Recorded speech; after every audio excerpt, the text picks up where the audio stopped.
Cette partie va montrer comment utiliser, ranger et entretenir votre nouvel épandeur centrifuge de 110 livres. Lisez les informations sur l'emballage du produit chimique pour connaître les instructions et précautions relatives à sa manipulation et à son application. Portez des lunettes protectrices et des gants quand vous manipulez et quand vous épandez des produits chimiques pour la pelouse ou le jardin. Ne laissez jamais d'enfants utiliser le tracteur ou l'épandeur. Ne transportez personne dans l'épandeur. Avant la première utilisation de l'épandeur, assurez-vous de bien connaître le fonctionnement du véhicule tracteur. Les performances du véhicule sont différentes quand il remorque une charge.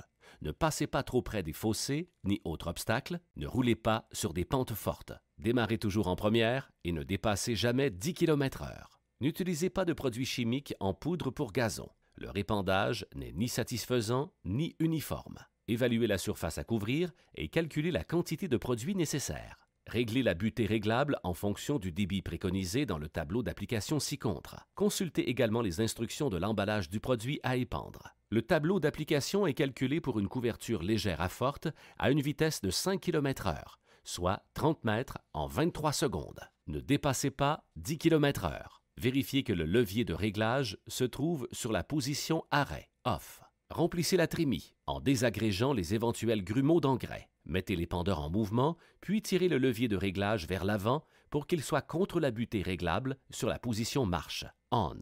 Ramenez systématiquement le levier de réglage en position arrêt, off, avant chaque virage, ainsi qu'avant l'arrêt du véhicule. Pour assurer un épandage uniforme, effectuez chaque passe de sorte qu'elle recouvre légèrement la précédente. Les largeurs approximatives de couverture pour différents produits sont indiquées dans le tableau d'application ci-contre. Pour les zones rectangulaires, faites 2 passages aux extrémités de la largeur pour créer des zones permettant de faire demi-tour. Pour les zones non rectangulaires, faire 2 passages le long du périmètre.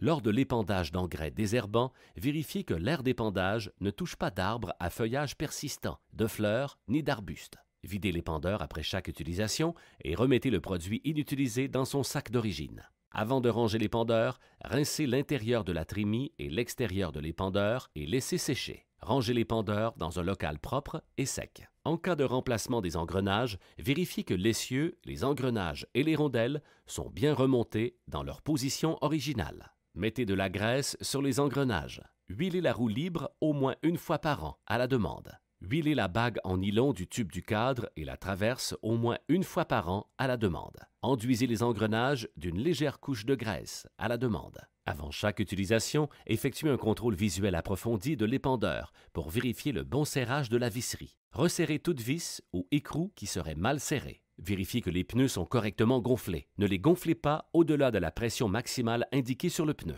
Des pneus trop gonflés risquent d'éclater, ce qui causerait des blessures. Pour éviter les blessures, ne gonflez jamais un pneu au-delà de la pression maximale indiquée sur son flanc. Ne gonflez les pneus qu'avec une pompe à main.